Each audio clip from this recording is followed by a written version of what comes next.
Chez mon cousin. Alors, nous sommes aujourd'hui donc le jeudi, on est 13 Heshvan et nous sommes arrivés d'Af Kouftet de Sanhedrin. Kouftet, il nous restait les deux dernières lignes de Koufhet Amoudbet et on va parler de Nahum Ish Gamzu. Donc Nahum Ish Gamzu, la Gemara raconte, il avait l'habitude de tout ce qui lui arrive, Ama Gamzu le Tova. Il dit, tout ça c'est pour le bien. Yomahad, un jour, le Bni Israël voulait envoyer un cadeau à l'empereur. Amré, ils ont dit, Bahademan Nishda, avec qui on va envoyer le cadeau? Alors ils ont dit, Nishda, Bahadenahum Ish Gamzu, Demlomad Benissimhu. Ils ont décidé donc d'envoyer avec Nahum Ish Gamzu, car il était habitué des miracles. Alors, il est arrivé donc sur la route du voyage, dans une auberge. Il voulait passer la nuit là-bas. Les gens lui ont dit, mais qu'est-ce que tu as ici avec toi? Il leur a dit, je suis envoyé pour amener un beau cadeau à l'empereur. Et donc il leur a montré la caisse, dans laquelle donc il leur a dit qu'il avait plein de choses bien. Donc des pierres précieuses, de l'argent et de l'or, etc. Dans la nuit, ils se sont levés les voyous, ils ont ouvert la caisse, ils ont pris tout l'or et l'argent et les pierres précieuses, ils ont remis du sable à la place, sans que Nahum donc se rende compte de rien. Lorsqu'il, donc, le lendemain, il a continué son voyage, il est arrivé chez l'empereur. Il lui a dit, voilà, on vous amène les Juifs, donc un beau cadeau. Il a ouvert la caisse, il a trouvé du sable dans la caisse. L'empereur s'est mis en colère, il a dit, les Juifs se moquent de moi, sortez-le pour le tuer. Gamzu le Tova. Et Nahum il a dit, ça aussi c'est pour le bien. Il est venu, Eliyahu, on a vu le prophète, il s'est déguisé comme un de ses ministres. Léo, il leur a dit, attendez, pourquoi vous allez le tuer? Il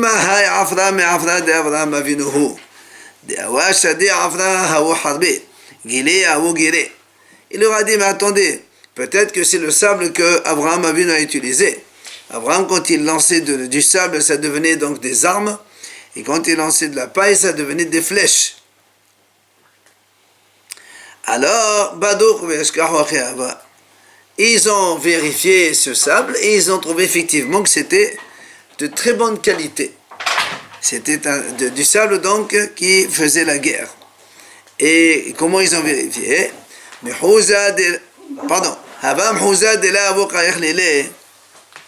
y avait donc une ville que l'empereur n'arrivait pas à donc conquérir.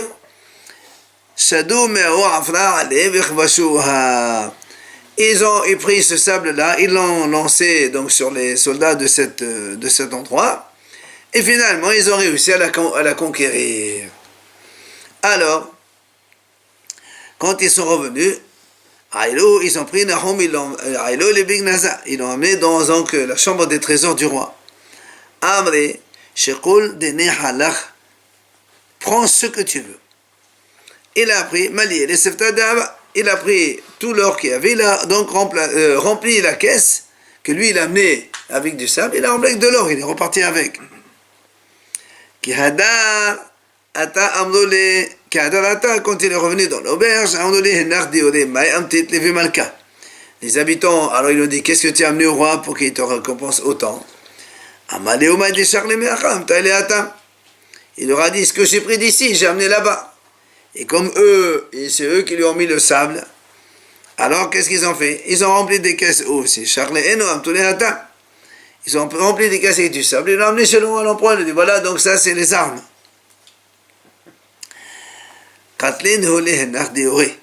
Évidemment, le roi, il a essayé tout ça, c'était de la terre, du sable qui servait à rien. Il les a donc tous tués. Après qu'on a fini avec Dora Maboul, on passe de la Pélaga, donc la génération de la tour de Babel. On a dit dans la Mishnah, ils n'ont pas de part dans le monde futur. Ma'avut, qu'est-ce qu'ils ont fait? Amre de Rabbi Shila, on a enseigné dans la yeshiva de Rabbi Shila. Ils ont dit, Nivne mirdal vena'ale raqia vena'ke oto beqadomot kede she'asuvu mima'u. Ils ont dit, on va construire une tour, on va aller donc monter au ciel, et Haz Shalom, on va le frapper avec des marteaux pour que l'eau, elle coule de là-bas. C'est-à-dire qu'il n'y ait plus d'eau pour il n'y ait plus d'eau pour qu'il y ait de déluge, quoi. Il ne fait pas ce qu'il veut. En Israël, ils se sont un petit peu disons, ils ont rigolé sur cette explication. Alors ils ont dit, parce que si c'est vraiment ça, pourquoi ils ont construit la tour à partir du sol? Ils n'avaient qu'à aller sur une montagne haute et construire la tour de là-bas, ça les aurait rapprochés plus du ciel. C'est pour ça, Amar Rabbi Yirmiyah ben Azar, et donc il est venu, Rabbi Yirmiyah, il a donné une autre explication. Il a dit, il y avait 3 groupes différents. Ahat omedet na'ale v'neshev sham. Ve'ahat omedet na'ale v'na'avod avodat kohabim. Ve'ahat omedet na'ale v'na'ase milchama. Il dit en fait, il y avait 3 groupes. Il y a un groupe qui disait, on va monter pour aller s'installer là-dessus, là-haut dans le ciel. L'autre a dit non, on va monter pour faire la Avodah Zara. Et la troisième, elle disait, on va monter pour aller le combattre, qui est le Haz Shalom, il voulait combattre Dieu. Alors, l'Agma ramène ici, donc ces 3 groupes, ils ont eu donc chacun une sanction différente. Ceux qui ont dit, on va aller s'installer là-haut, Hachem les a dispersés.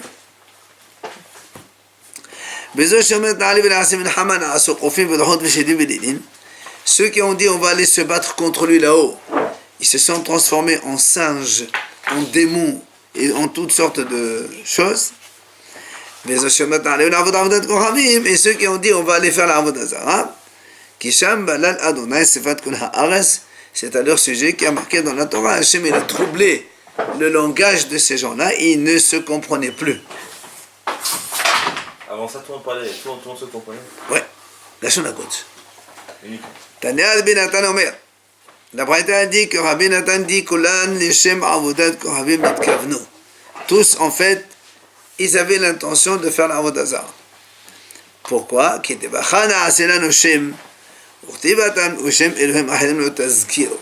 Comme ici, ils ont dit Naasela Noshem, on va se faire une renommée. Ils ont utilisé le mot Shem. Alors on fait Xera Shama avec Veshem Elohim Acherim, il y a marqué Shem Elohim Acherim. Comme là-bas c'est l'Avodah Zara, Ma Le'alan Avodat Kohavim, Avkan Avodat Kohavim. Amar Rabbi Yochanan. Il a dit Rabbi Yochanan, Mirdal, qu'est-ce qu'elle est devenue cette tour, cette fameuse tour? Shlish Nisraf, Shlish Nivla, Shlish Kayam. Il a dit donc Rabbi Yochanan, le tiers il a été brûlé, le tiers il a été absorbé par le sol, et le tiers, c'est-à-dire celui du milieu, il est resté encore, on peut le trouver. Du milieu. Hein? Du milieu. Oui. En haut, il s'est brûlé, en bas, il a été absorbé par le sol, c'est du milieu, il est encore là, quelque part, on ne sait pas où. Amar Rav, Avir Mirdal Mishakah. Rav, il a dit comme ça, l'air de cette tour-là, elle fait oublier les gens. C'est celui qui se met devant, il respire l'air, eh bien il va oublier. Amar Rav Yosef, il a dit Rav Yosef, Bavel ou Boursif, Siman Ra la Torah. Il a dit donc la ville de Bavel et la ville de Boursif, c'est un mauvais signe, ça fait oublier la Torah. C'est lui qui a oublié la Torah. Rav Yosef, il est tombé malade. Maï Boursif. On a dit c'est quoi ce Boursif là? Amar Labassi, Bor Shafé. Boursif, c'est la composition de 2 mots. Bor Shafé, c'est-à-dire un puits, donc il n'a plus d'eau. C'est pour ça que celui qui voit ça, hein, il va oublier aussi son étude. Troisième, donc dans la Mishnah, on a dit les habitants de Sédom, donc celle qui a été détruite, eh bien, ils n'ont pas de part dans le monde futur, donc c'est la paracha de cette semaine de Vayera. Pourquoi? D'où on sait que les gens de Sédom n'ont pas de part dans le monde futur? Parce qu'il y a marqué Chez Nema, dans le passage qui est écrit, ça c'est la semaine dernière, chez Sedom, Ra'im v'Hataim l'Adonai me'od. C'est marqué, les gens de Sedom, ils étaient mauvais et fauteurs contre Hachem. Beaucoup. Alors l'Agma explique, Ra'im, ils sont mauvais, on a masé dans ce monde, v'Hataim, là on a Maba, et fauteurs dans le monde futur. C'est pour ça qu'on dit, ils n'ont pas de part dans le monde futur. Amar Ravuda, il a changé. Il a dit Ra'im begoufan, ils sont mauvais dans leur corps. Ve'hata'im bemamonam, ils sont mauvais aussi fauteurs dans l'argent. Ça veut dire même dans l'argent, ils fautaient. Alors, comment il a appris ça? Ra'im begoufan, dans leur propre corps, ils faisaient des fautes. Dirtiv, quand Yosef, avec la femme de Potiphar, il a dit comment tu veux que je fasse ce mal-là, il a marqué le mot ra'a. Donc eux aussi ils faisaient des péchés. Et comment on sait que, comment il assure à Yehuda que Hataim c'est avec l'argent? Il dit tout simplement parce qu'à propos de l'argent, la Torah dit là-bas, attention, à la 7e année, tu ne veux pas donner la zaka aux pauvres, parce que tu dis que la Shemitah, ils ne vont pas te rembourser. Donc tu vois bien, on a employé ce mot het avec l'argent. Donc eux aussi, ils fautaient avec l'argent. L'Hachem, quand on a le passage qui continue, l'Hachem et od l'Hachem, zo berkat Hachem, parce qu'ils blasphémaient le nom d'Hachem. Mais od, shemet kavenim mechotim, ils faisaient exprès et même de façon rebelle. Bematnita Tana, dans la Breta, on enseigne le contraire. Ra'im bemamonam, ils sont mauvais dans leur argent, ve'hataim begoufan, et ils sont fauteurs dans leur corps. C'est la même idée, mais les mots ils ont été utilisés donc dans l'autre sens. Donc justement, donc, tes yeux ils seront mal aux yeux de tes frères les pauvres. Donc tu vois bien, on parle d'argent et on a employé le mot ra'a. Comme là aussi Yosef il a dit à propos de la faute avec de la femme de Potiphar, pour ne pas qu'il faute. L'Hachem zo birkat Hachem, c'est donc il blasphémait le nom d'Hachem. Mais od zo shfichut damim, il faisait aussi donc des meurtres, il tuait les gens. Shene'emar gam dam naki shafach menashe harbe me'od vegomer, il y a marqué le mot me'od à propos de meurtre, et là il y a marqué me'od, donc c'est aussi le meurtre. Tano Rabbanan Chachamim enseigne, Anshe Sedom lo netga'u ella b'shvil tova shehishpiya lahem HaKadosh Baruch. Il dit les gens de Sodome, ils sont arrivés à ce point-là. C'est-à-dire, tellement, parce que Hachem leur a donné tellement de bien, à la fin, ils se sont révoltés contre Hachem. Qu'est-ce qui a marqué là-bas à propos de ces gens-là? C'est marqué. Alors, le passage dit Eres memena yaselaham, donc de la terre de laquelle il sort du pain. Mais tartea nerpar kemo esh. Après, donc, ça a été transformé en feu, puisque Hachem l'a dit. Mais comme Sapir Abaneha, Be'avlot Zahavlo. Les pierres c'était des pierres de saphir, et le sable c'était de l'or. Regardez comme c'est. Netiv le yadon, l'aham. Le yadon, ayet velo shezafat aïn. Donc c'est un chemin que personne ne connaissait, et jamais quelqu'un aurait imaginé. Lo edecho ben shahas no'ada, la shahal. Amro. Alors les Hachamim expliquent et disent ils ont dit comme ça, puisque dans notre terre on a du pain et on a de l'or partout. Pourquoi les gens, les voyageurs, ils viennent chez nous? On n'a pas besoin. Ils ne viennent chez nous que pour nous prendre notre argent. Alors on n'accepte personne. Donc venez et on va faire oublier le tourisme chez nous. C'est-à-dire, on laisse rentrer personne dans notre terre, dans notre ville. Shene'emar, paras nahal me'im gar, anishkahim min rachel, dalu me'enosh na'u. C'est ce que donc il dit. Ils ont fait oublier leur ville des passants, que personne ne rentre dans leur ville à eux. Darash Rava il explique. Maïdertiv, c'est quoi le passage qui dit Ana tehu teto al ish, Jusqu'où vous allez donc ruser sur les gens, vous les tuez, comme un mur penché, une barrière poussée. Qu'est-ce que ça veut dire ça? Il dit, mais la Melamed, quand ils voyaient des gens qui sont riches, ils ont beaucoup d'argent, qu'est-ce qu'ils leur faisaient? On le mettait à côté d'un mur qui était chancelant, vacillant. Il pousse le mur sur lui, après il tombe le mur puisqu'il était faible, et il meurt. Après ils vont lui prendre son argent. Darash Rava. Maïdertiv, la Rava il explique encore. Le passage il dit Hatat b'chosher batim yomam hatem olam lo yad'u or. Ça veut dire quoi? Il dit, mais la Melamed, ça c'est un passage de Eyyov, il dit comme ça. Les gens, quand ils voyaient d'autres qui sont riches, ils ont de l'argent, qu'est-ce qu'ils font? On m'a frédé mes à Farsimon. Ils lui confiaient à Farsimon, c'est quelque chose qui sent très bon, très bonne odeur. Et il lui dit, voilà, tu nous gardes ça. Et l'autre, aussi qui le cache dans leur coffre, là où ils avaient des choses très importantes. Comme ça, on ne les vole pas. Or, la Erev, le soir, ils viennent, les propriétaires vrais, ils rentrent dans la maison, ils sentent l'odeur de la chose qu'ils ont confiée au Ségalais, et là, ils vont tout casser, ils prennent tout ce qu'il y a là-bas. Donc, ils viennent le soir comme les chiens, ils vont sentir. Et ils viennent, donc ils prennent cet argent-là, enfin, ils lui prennent tout son argent. Ce serait une sorte d'Avodazara, vu qu'ils l'ont mis dans cet endroit pour qu'on le garde. C'est eux. Quand moi je te confie quelque chose, tu me la mets dans un endroit caché, tu ne vas pas laisser dehors. Après tu vas être responsable sinon. Il est marqué comme ça, ils sont allés donc, à Rome, donc nus sans être habillés.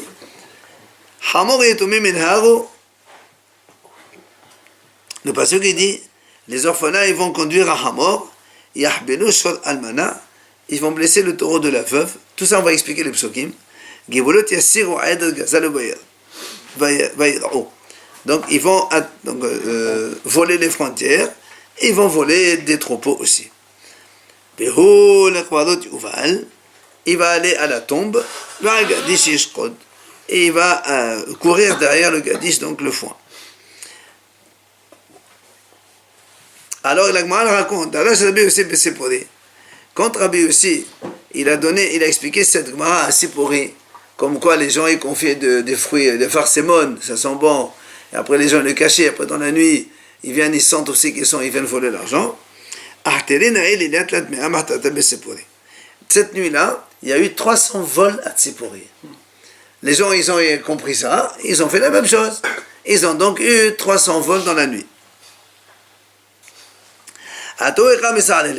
Ils sont venus, ils ont commencé à l'embêter. À un moment donné, c'est toi qui leur as appris aux voleurs comment on fait. Il leur dit, est-ce que moi je sais qu'il y a des voleurs ici? Et la Gemara raconte malgré tout,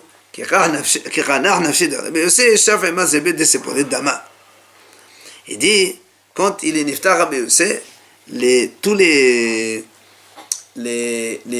conduits qui conduisaient de l'eau, ils se sont transformés en sang.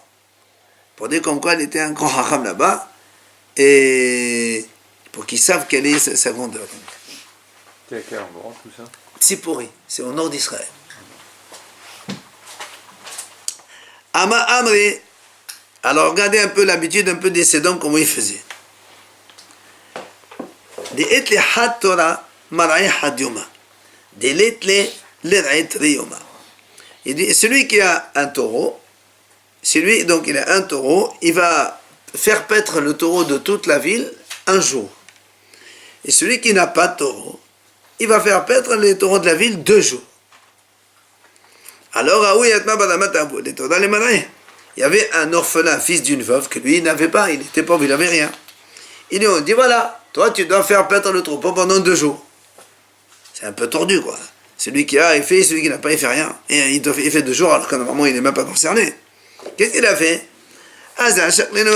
Il a tué, il a pris tous les taureaux, tout le troupeau, il a tué. Amaléo, il leur a dit maintenant, Celui qui a un taureau, il prend la peau d'un taureau. Et celui qui n'a pas de taureau, il vient en prendre deux. Ils ont dit, qu'est-ce que c'est ce truc? Est-ce que vous faites vous? Moi je fais la même chose. La fin du din, c'est comme le début. Comme vous avez décidé. Mais celui qui a un taureau, il va faire paître le troupeau un jour, et celui qui n'en a pas, il fait 2 jours. Ben moi aussi, à la fin du din, sauf din, la même chose. Celui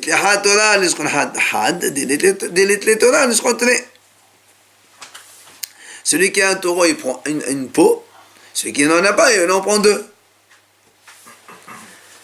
Autre minhag de Sdom, de aval b'mevra netiv had zuza. De là, aval b'mevra netiv tre. Celui qui passe sur le pont, il va payer un zouz, et celui qui arrive dans la ville sans passer par le pont, il paye 2 zouz. C'est complètement tordu, quoi. De havale, encore autre chose, autre minhag. De havale dara de livne. Celui qui est en train de construire un mur avec des briques, quand il commence à construire, chacun il vient, il prend une brique, chacun prend une brique. Et chacun lui dit, moi je t'ai rien fait, j'ai pris un seul, c'est tout ce que j'ai pris. À la fin il se retrouve avec rien, le pauvre. Autre chose, celui qui mettait donc de l'ail et des oignons pour les sécher, là aussi il fait la même chose. Chacun il prend un, il dit, moi j'ai rien pris, j'ai pris un seul. À la fin il se retrouve donc dévalisé de tout.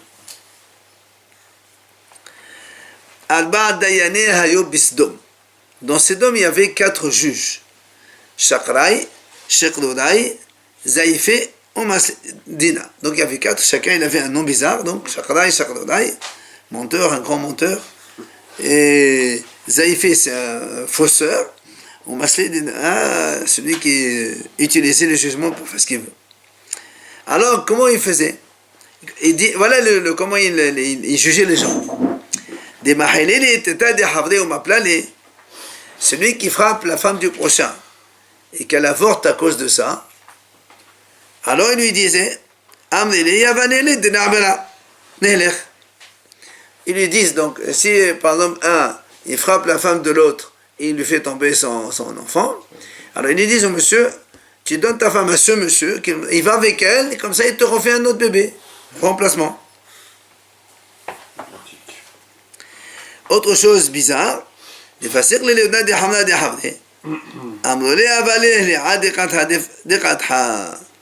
celui qui coupe l'oreille de l'âne du prochain, il lui coupe son oreille, et il lui dit donne-lui ton âne, il travaille avec jusqu'à l'oreille elle pousse, après il te le rend. Oui, je sais bien.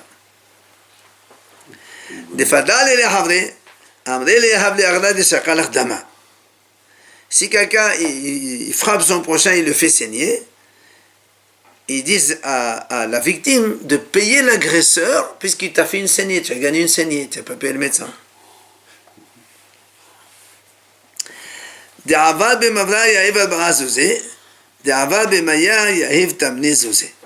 Celui qui passe donc par un pont, il paye 4 zouz. Celui qui passe dans l'eau, il paye 8 zouz, le double. Une fois, il est venu à un Kobes, là-bas il est arrivé dans la ville. Oui, monsieur laveur. Il lui dit paye 4. Il dit mais moi je ne suis pas passé par le pont, je suis passé dans l'eau. Dans ces cas-là tu payes 8.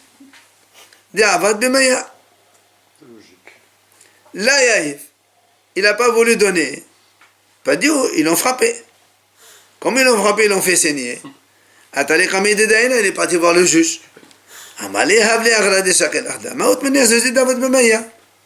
Il lui a dit, écoute, tu vas payer d'abord les 8 zouz pour l'eau, et maintenant tu rajoutes encore, parce qu'ils t'ont fait une saignée. Et les le serviteur d'Abraham, il est arrivé à Sodome. Ils lui ont fait la même chose. Pas dit oui, ils l'ont frappé. Alors, il est venu chez les Dayan. Il dit voilà, il m'a frappé. de Shakal Akhdama. Il lui a dit, monsieur, il t'a frappé, alors tu le payes, qu'est-ce qu'il t'a fait une saignée? Qu'est-ce qu'il a fait, Eliezer? Shakal Glala, il a pris une pierre, il l'a lancé sur le juge. Et boum, il l'a blessé sur le front. Amal et Mayai, il a dit, qu'est-ce que tu me fais là?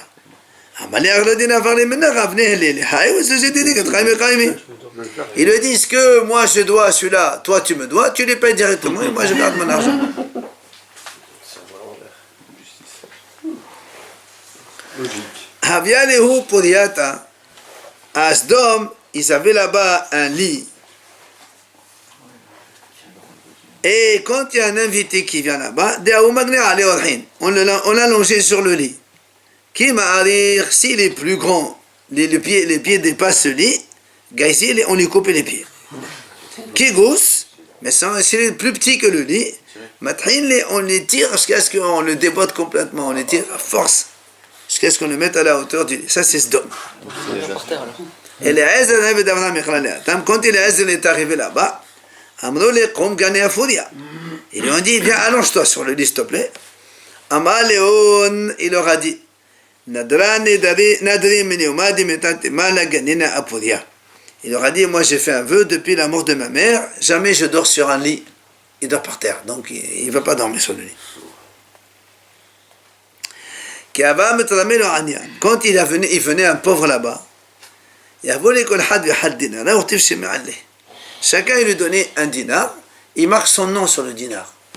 Les trucs de Saïm là-bas, son nom. Après lui, avec cet argent, il va acheter. Mais les personnes ne les vendent.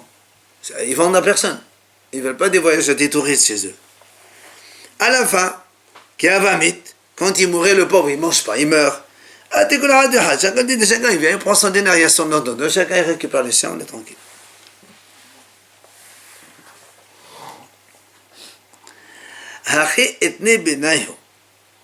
Ils ont fait un tnaï entre eux.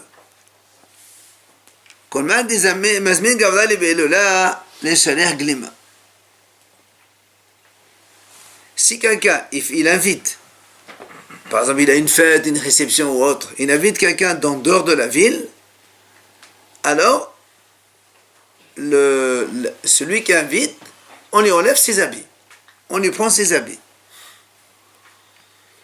Alors le moine raconte, il y avait une fois une réception. Et Eliezer il est arrivé ce jour-là là-bas. Mais comme personne ne voulait lui donner à manger parce qu'il ne donnait pas aux pauvres, il est mis'ad. Quand il voulait manger, qu'est-ce qu'il a fait? Il est venu, il s'est installé avec les invités, mais à la fin de tout le monde. Alors quand ils ont vu un touriste ici, ils lui ont dit, qui t'a invité ici? Alors il leur disait, c'est lui, à côté de lui, c'est lui qui m'a invité. Alors l'autre, il dit, attends, ici ils vont savoir que c'est moi qui l'ai invité alors que c'est pas vrai, ils vont me prendre mes habits. Qu'est-ce qu'il fait?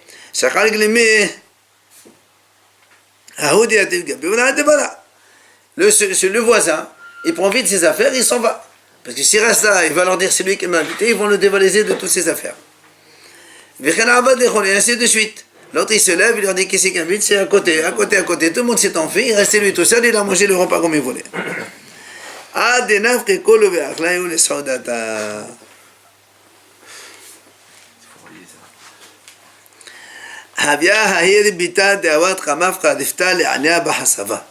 y avait une jeune fille qui donnait à manger à un pauvre, mais pour ne pas le montrer, elle l'amenait dans sa cruche. Quand elle allait puiser l'eau, elle puise l'eau, mais en même temps elle met un peu de pain à côté, comme ça personne ne voit, et le pauvre il mange. Et quand ils ont vu que ce pauvre 2, 3, 4 jours, une semaine, il mange, ils ont dit comment? Qui c'est qui lui donne à manger cela? Normalement personne ne donne à manger ici. Il devait mourir depuis. Alors, ils ont fait une enquête, et ils ont découvert que c'est la fille qui lui donne à manger. Ils l'ont enduite de miel. Le roi, les garçons, ils l'ont mise sur le toit. Ils ont vu des abeilles, ils l'ont donc le sucé, et elle est morte comme ça. On a vu une dernière par rapport à la film de l'autre, non? Hein? La fille de Lot, ils l'ont mis du miel elle aussi, non? Il n'y a pas marqué une fille de Lot, il y a marqué une jeune fille. C'est ce que la Torah dit dans le passage. Le cri de Sodome Rabba, il est très grand. Il ne faut pas dire Rabba, il faut dire Riba. Riba, c'est une jeune fille. C'est à cause de la jeune fille qu'ils ont tuée, c'est ça qui a fait que le décret d'Hachem, donc, il a été scellé et il a donc décidé de la détruire. Après, on a vu dans la Mishnah,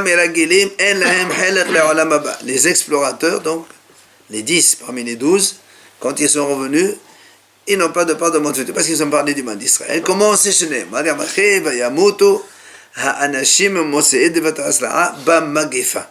ils sont morts dans la mort.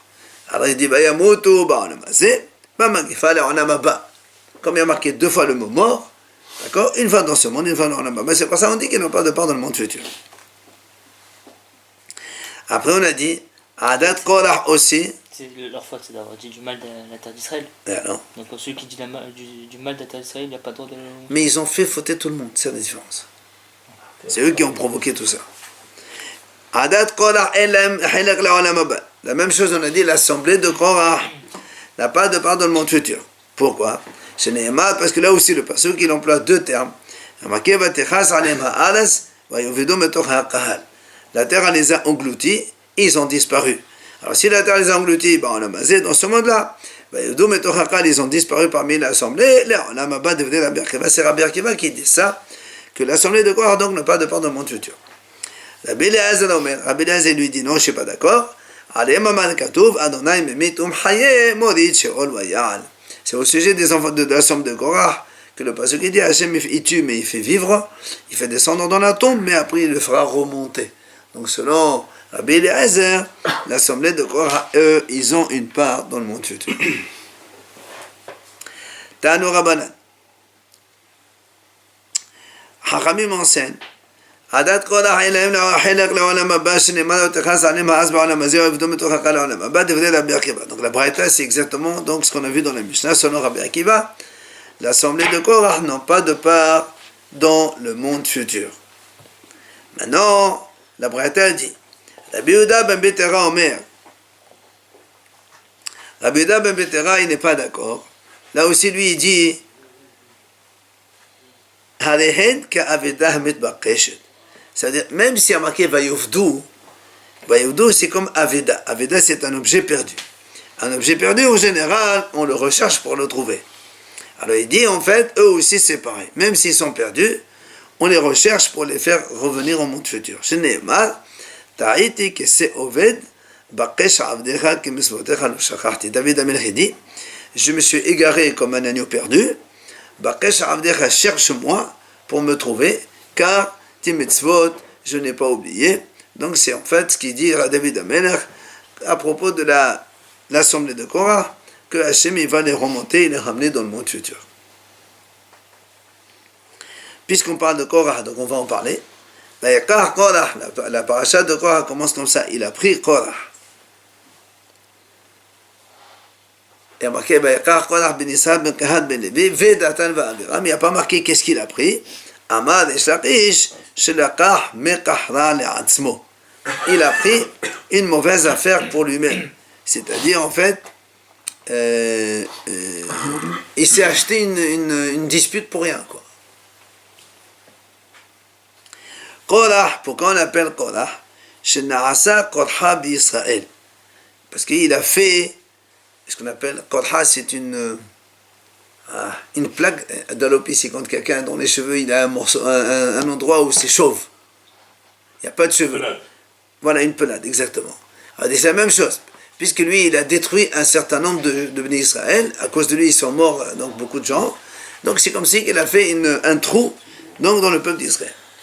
Ben Yitzhar, la dit Ben, il avait bouillonné le monde comme le Tsaorem, comme le but d'Israël, comme le soleil à midi, il est très chaud. Avec ce qu'il a fait, Korah aussi, il a fait la même chose avec sa révolution. Ben Kehat, Ben Shehekashine Molidav. Kehat, ça vient du mot Hekha, c'est-à-dire il a fait grincer les dents de ceux qui l'ont enfanté. Il a fait grincer les dents de ses parents avec son agissement. Donc il a fait quelque chose d'incroyable. Ben Levi, Ben Shena'asa Leviya Bagehinam. C'est un enfant donc qui a été accompagné donc dans le Gehinam, dans l'enfer. Alors l'Agma a dit, et pourquoi il n'a pas continué Velachov Name Ben Yaakov, Ben Sha'akab Asmo le Gehinam. C'est parce qu'il a été quand même, son bout, il a terminé dans le Gehinam, d'accord? Pourquoi on n'a pas fini Ben Yaakov? Amad Rav Shmuel Barav Yitzhak, il a dit Rav Shmuel, le fils de Rav Yitzhak, Yaakov Bikesh Rahamim al Atzmo. Yaakov, il a prié pour que justement il ne soit pas mentionné dans cette histoire de Korah. Où c'est qu'on a vu ça? Chez Nehemar, dans Parashat Vayehi, quand Yaakov Avinu il bénissait ses enfants, il a dit Shimon Velevi Ahim. Donc à propos de Shimon et Lévi, il a dit comme ça: Besodam al tavon nafshi, uvekhalam al tehad kevodi. Donc dans leur secret, je ne veux pas être avec eux, et dans leur rassemblement, que mon honneur ne soit pas mentionné. Besodam al tavon nafshi elomelagilim. Donc la première phrase, Besodam al tavon nafshi, ça fait allusion aux explorateurs. Là aussi, on n'a pas mis Yaakov dedans. Uvekhalam al tehad kevodi, c'est adat korah. Et donc, c'est l'assemblée de Korah dans laquelle Yaakov Avinu il a prié pour ne pas qu'on mentionne son nom dans cette histoire-là. Après, il y a marqué Datan va Aviram. Datan sha'avar al dat. Il a transgressé dat, ça veut dire la Torah. Dat el. Al dat el. La Torah d'Hachem. Aviram, pourquoi il s'appelle Aviram? She'ibel atzmo me'asot tshuva. Ça veut dire qu'il a voulu résister pour ne pas faire tchouva, puisque Moshe Rabbeinu il a été plusieurs fois les voir pour leur demander de revenir, et ils n'ont pas voulu l'écouter. Ve'on shi'ashav ba'aninut. On ben Pelet, c'est ce fameux On ben Pelet, que lui au contraire, yashav ba'aninut, ça veut dire il a fait tchouva à la fin, comme un onen, il se recueille, il s'arrête. Et Pelet, c'est le plaot. Il a eu mamash des miracles pour donc échapper au Gehinam comme les autres. Ben Reuven, il dit Ben Shera'a Vehevin. Il a vu et il a compris. Donc il a compris, il a fait tchouba, il est revenu, donc finalement il a échappé à tout ça. Amar Rav, on termine. On ben Pelet, Ishto Hetzilato. On ben Pelet, c'est sa femme qui l'a sauvé. Comment? Amrali, quand il est venu, il a raconté ce qui se passe. Elle lui a dit, mais tu es fou. Mais toi, qu'est-ce que tu gagnes là-dedans? Imod Rabba un talmida. Imod Rabba un talmida. Que ce soit Korah le chef, toi tu es toujours un talmid. Et que ce soit Moshe Rabbeinu le chef, tu es toujours un talmid. Donc tu es toujours un élève, donc tu es un fidèle comme tous les autres. Alors qu'est-ce que tu veux? Tu n'as rien à gagner dans cette histoire. Amala Maï Arbid. Comment tu veux que je fasse maintenant? J'étais avec eux dans la réunion et on s'est engagé et j'ai juré fidélité à Korah et donc maintenant je ne peux pas revenir en arrière. Amrali, elle lui a dit, t'inquiète, je m'occupe. Je sais que toute l'assemblée, malgré donc la révolte de Korah, ils sont tous kedushim, ils sont saints. Comme la Torah dit là-bas, que l'assemblée, elle est toute kadosh. Amrali, Tov, Deana Masenalach. Reste ici, c'est moi qui vais te sauver. Qu'est-ce qu'elle lui a fait? Ashkete Hamra, Verdvete, Vernete Gavai. Elle lui a fait boire du vin, bien comme il faut, et il s'est endormi. Après, qu'est-ce qu'elle a fait? Odvar al-Baba. Elle s'est mise devant la porte de sa maison, et elle a découvert ses cheveux. Or, comme elle était mariée, c'est assuré de découvrir les cheveux. Tous ceux qui venaient à rappeler à Datan, fameux On, pour revenir donc à la suite des événements, Hazia Hadar. Il la voit comme ça avec les cheveux découverts, tout de suite il tourne la tête et il s'en va. Entre-temps, toute l'histoire s'est passée et dans toute l'assemblée, donc la Korah avec tous, enfin il y a eu la suite, qu'ils ont tous été engloutis alors que On il est tranquille en train de dormir. Je pense qu'on verra demain, la femme de Korah, elle, le contraire, comment elle a agi.